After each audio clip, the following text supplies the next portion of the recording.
ខំប្រឹងប្រែងរបស់លោកប្រធានាធិបតីសហរដ្ឋអាមេរិកលោក Donald Trump ផងដែរបាទលោក Donald Trump ហើយនឹងលោក Zelensky ប្រធានាធិបតីនៃប្រទេសអ៊ុយក្រែនបានជួបប្រជុំគ្នានៅថ្ងៃនេះបាទអស់រយៈពេលជាង2ម៉ោងបាទនៅក្នុងថ្ងៃអាទិត្យនេះតែម្ដងគឺហើយក្រោយពីកិច្ចប្រជុំនឹងឡើងគឺមេដឹកនាំទាំងពីរបានសម្ដែងនៅសុទិដ្ឋិនិយមបាទអំពីរូបមន្តឬក៏ពិធីដែលស្វែងរកសន្តិភាពនិងបញ្ចប់សង្គ្រាមដែលគេហៅថាសង្គ្រាមដែលធំជាងគេបំផុតនៅក្នុងអឺរ៉ុបក្នុងរយៈពេល80ឆ្នាំមកនេះហើយគឺក្នុងពេលកន្លងមកគឺលោកត្រាំបានស្នើឡើងថាគឺលោកមានកិច្ចការមួយចំនួនទៀតដែលនៅសេសសល់ដែលលោកត្រូវតែធ្វើយ៉ាងណាសម្របសម្រួលឲ្យបានឥឡូវនេះប្រហែលជាសម្របសម្រួលបានអស់ហើយណាប៉ុន្តែនៅក្នុងពេលធ្វើថ្លែងសន្និសីទសារព័ត៌មានទ្វេភាគីនោះគឺបើទោះបីជាបង្ហាញនៅសុទ្ធិដ្ឋិនិយមក៏ដោយក៏នៅមានបញ្ហាឧបសគ្គជាច្រើនចម្បងទៀតដែលនៅកើតមានឡើងក្នុងនោះគឺ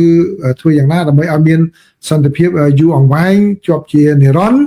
ហើយគឺមិនមែនជាកិច្ចព្រមព្រៀងដែលព្រមព្រៀងតែពេលនោះទេហើយធ្វើយ៉ាងណាឲ្យបានខាងរុស្ស៊ីហ្នឹងគឺទទួលយកជាសាធារណៈនៅចំណុចទាំង20ផែនការសន្តិភាពទាំង20ចំណុចនេះផងដែរបាទហើយបញ្ហាដែលនៅសេសសល់ជាបញ្ហាធំនោះគឺតាក់ទងជាមួយនឹងការគ្រប់គ្រងនៅតំបន់ Donbas គឺតំបន់ Donbas នេះហើយដែលរុស្ស៊ីក៏ចង់បានតាំងពីពេលចាប់ផ្ដើមសង្គ្រាមដំបូងចាឥឡូវនេះគឺបញ្ហាគ្រប់គ្រងកន្លែងនេះតើនៅទៅធ្វើយ៉ាងណាគឺមួយទៀតគឺធ្វើយ៉ាងណាធានាឲ្យបាននៅខាងសន្តិសុខពីសហរដ្ឋអាមេរិកឲ្យធានាសន្តិសុខឲ្យអ៊ុយក្រែនផងដែរហើយនឹង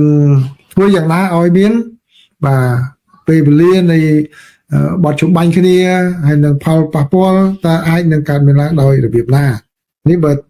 តាមការលើកឡើងរបស់លោកពូទីនហើយលោកប្រធានាធិបតី Donald Trump វិញបាននិយាយក្រោយពីកិច្ចប្រជុំនោះលោកបានគិតថាឥឡូវនេះលោកគិតថាប្រជាយើងអាចធ្វើបានហើយគឺខ្ញុំលោកមិនចង់និយាយថាតើជុំបាញ់គ្នានៅពេលណានោះទេក៏ប៉ុន្តែបាទលោកគិតថា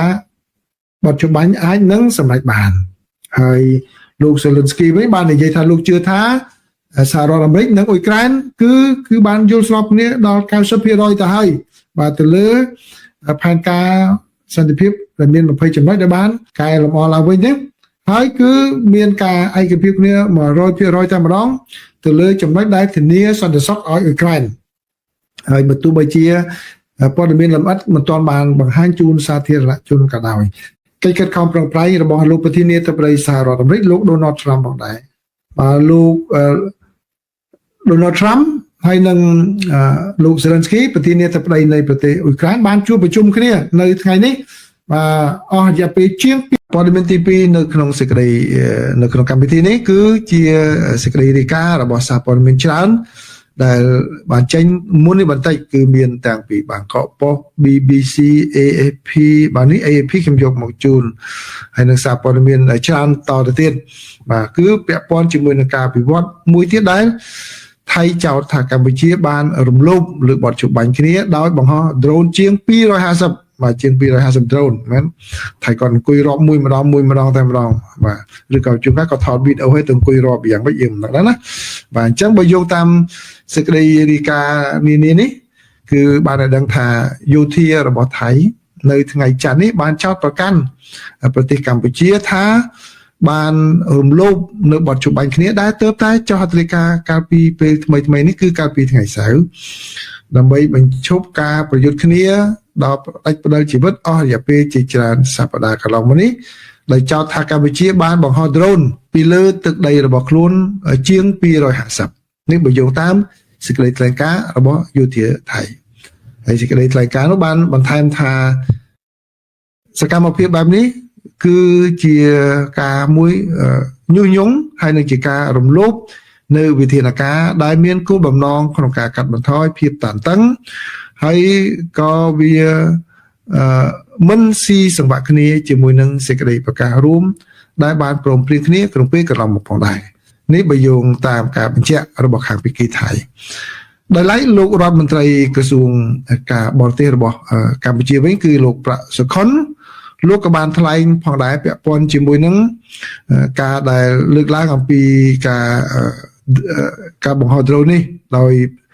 តាមរយៈការផ្សាយតាមទូរទស្សន៍នៅក្នុងប្រទេសកម្ពុជាកាលពីថ្ងៃច័ន្ទនេះគឺលោករដ្ឋមន្ត្រីបាននិយាយថាភាគីទាំងពីរគឺយល់ព្រមបាទដើម្បីធ្វើការស៊ើបអង្កេតករណីហ្នឹងហើយនឹងដោះស្រាយបញ្ហានេះឲ្យបានភ្លាមតែម្ដងបាទដោយមិនអូសបន្លាយទេហើយលោកប្រាក់សុខុនបានហៅហេតុការណ៍នេះថាជារឿងតូចតាចទេណាដែលរឿងតូចតាចទេពាក់ព័ន្ធនឹងការបង្ហោះ drone នោះដែលបានឃើញនៅតាមបណ្ដោយព្រំដែននៃប្រទេសទាំងពីរនេះបាទអញ្ចឹងគឺក្រៅពីការហៅថាព្រឹត្តិការណ៍នេះជារឿងតូចតាចមួយគឺក៏នឹងធ្វើការស៊ើបអង្កេតដើម្បីឲ្យដឹងការពិតផងដែរក៏ប៉ុន្តែនៅខាងភាគីថៃគឺមិនបានចាត់ទុកអញ្ចឹងទេបាទអ្នកនាំពាក្យរបស់កងទ័ពថៃនោះគឺលោកវិនថៃស៊ូបារីបាទគាត់បាននិយាយថាជារឿងនេះបាទរឿងនេះគឺជារឿងមួយរំលោភខ្លាំងហើយអ្វីដែលថៃសង្កេតឃើញនោះគឺមាន drone របស់កម្ពុជានឹងគឺហោះនៅតំបន់ចុងបូកតំបន់ចុងអានម៉ាថាតំបន់អានសេះសត្វតសោមសំតាមកខ្ញុំសូមអានចេញជាភាសាថៃខ្ញុំមិនអាចបកជាខ្មែរតននៅតំបន់យ៉ាងណាណាបើអញ្ចឹងគឺគាត់ថាមានសំតាបាទបើប្រហែលជាខ្មែរប្រហែលជាជាប់តែបាទជាប់តែបាទដូនទួនចុងក្រាំងតមន់ធំបាទផ្សត្វតមន់ធំ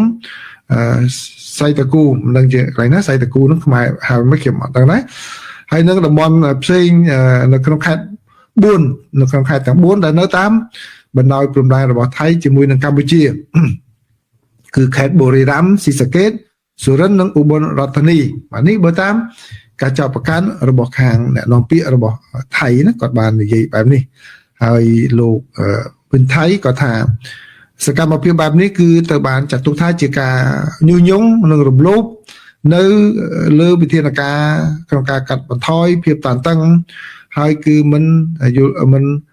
ស្របទៅតាមសេចក្តីប្រកាសរួមដែលបានចុះហត្ថលេខាដោយក្រុមគណៈកម្មាធិការព្រំដែនទូទៅ GBC ដែលបានចុះហត្ថលេខាកាលពីថ្ងៃទី27ខែធ្នូនោះទេបាទដោយលោកបានបន្ថែមថាកម្ពុជានៅតែបន្តធ្វើសកម្មភាពបន្ទុះសារាយនិងញុះញង់ប្រឆាំងនឹងថៃដែលធ្វើឲ្យខូចខាតទៅដល់សន្តិសុខនិងសុវត្ថិភាពរបស់កងយោធាហើយនិងប្រជាពលរដ្ឋដែលរស់នៅតាមបណ្ដោយព្រំដែនណាលោកវិនថៃគាត់បន្តថែមនិយាយចឹងហើយគាត់ថែមទាំងនិយាយថាដូច្នេះគឺខាងយោធាឥឡូវនេះក៏ប្រហែលជាក៏ប្រាប់ពាក្យប្រហែលជាទេណាបាទអញ្ចឹងចាំម្លេះនៅច្បាស់គាត់ថា The army might have to revise its plan to release 18 captured Cambodian soldier បាទអញ្ចឹងគឺស្ដាប់ពាក្យគេច្បាស់គាត់ថាទាហានប្រហែលជាត្រូវតែបាទរៀបចំឡើងវិញនៅផែនការក្នុងការដោះលែងយុទ្ធជនទាំង18រូបរបស់កម្ពុជាបាទដោយសម្ដីដើមរបស់គាត់បាននិយាយថាប្រសិនបើការរំលោភនៃកិច្ចព្រមព្រៀងហើយនឹងរំលោភទៅលើអធិបតេយ្យភាពជាតិរបស់ថៃនៅតែបន្តនោះគឺកងទ័ពត្រូវតែធ្វើតាមភារកិច្ចរបស់ខ្លួនហើយគឺធ្វើយ៉ាងណាដើម្បីការពារផលប្រយោជន៍ជាតិនិងសន្តិសុខជាតិរបស់ថៃបាទគឺគាត់មិនត្រឹមតែចោទកម្ពុជាទេគាត់ថែមទាំងអះអាងថាប្រទេសថៃគឺបានគោរពយ៉ាងខ្ជាប់ខ្ជួននៅកិច្ចខិតខំប្រឹងប្រែងសន្តិភាពហើយនឹងការកាត់បន្ថយភាពតានតឹងបាទនិយាយចេញមកគឺគាត់បាទល្អណាស់បាទល្អមែនតើដូចជាគ្មានអ្វីខុសឆ្គងទេបាទទន្ទឹមនឹងហ្នឹងបាទឥឡូវតើគាត់ល្អឬមិនល្អនៅក្នុងការគោរពតាមកិច្ចព្រមព្រៀងនោះគឺខាងក្រុមលេខាធិការដ្ឋាននៅកិច្ចការព្រំដែនរបស់កម្ពុជានោះក៏បានបញ្ជូនលិខិតមួយទៅខាងភាគីថៃដើម្បីរៀបចំការជួបប្រជុំគ្នាឡើងវិញស្ដីពីការកំណត់បង្គោលខណ្ឌសីមាគឺរៀបចំនោះចង់ឲ្យប្រជុំគ្នានៅសប្តាហ៍ទី1នៃខែមករាឆ្នាំ2026នឹងតែម្ដងបាទតើគាត់យ៉ាងម៉េចដោយកម្ពុជាបានពីព្រោះនៅក្នុងកិច្ចព្រមព្រៀងនៃការជួបបាញ់នេះគឺមានការងាកមកគោរពតាម បាទព្រំដែននិយាយការវាស់វែងព្រំដែនអីហ្នឹងច្បាប់អន្តរជាតិឡើងវិញចឹងហើយបាននៅក្នុងលិខិតរបស់ខាងរដ្ឋលេខាធិការដ្ឋានកិច្ចការព្រំដែនស្នើទៅថៃហ្នឹងគឺមានច្រើនចំណុចណាបាទក៏តែខ្ញុំសូមច្បាច់យកតែចំណុច2 3មកជំរាបជូនប្រិមត្តទេប្រិមត្តអាចអានទាំងស្រុងនៅក្នុង Facebook របស់ក្រសួងរបស់រដ្ឋលេខាធិការដ្ឋានឬក៏នៅ Facebook របស់ខ្ញុំក៏បានដែរខ្ញុំបានបង្ហោះនៅយកបច្ច័យរំលែកនៅទីនោះដែរអ្វីដែលចាប់អារម្មណ៍ដែលខ្ញុំចង់ចែករំលែកជាមួយប្រិមត្តហ្នឹងគឺខាងកម្ពុជានឹងស្នើឲ្យជួបប្រជុំជាពិសេសណាហៅថាជួបប្រជុំពិសេសនៅសប្តាហ៍ទី1នៃខែមករាឆ្នាំ2026ដើម្បីបោះបង្គោលបណ្ដោះអាសន្នលើដីជាក់ស្ដែងនៅចន្លោះបង្គោលព្រំដែនលេខ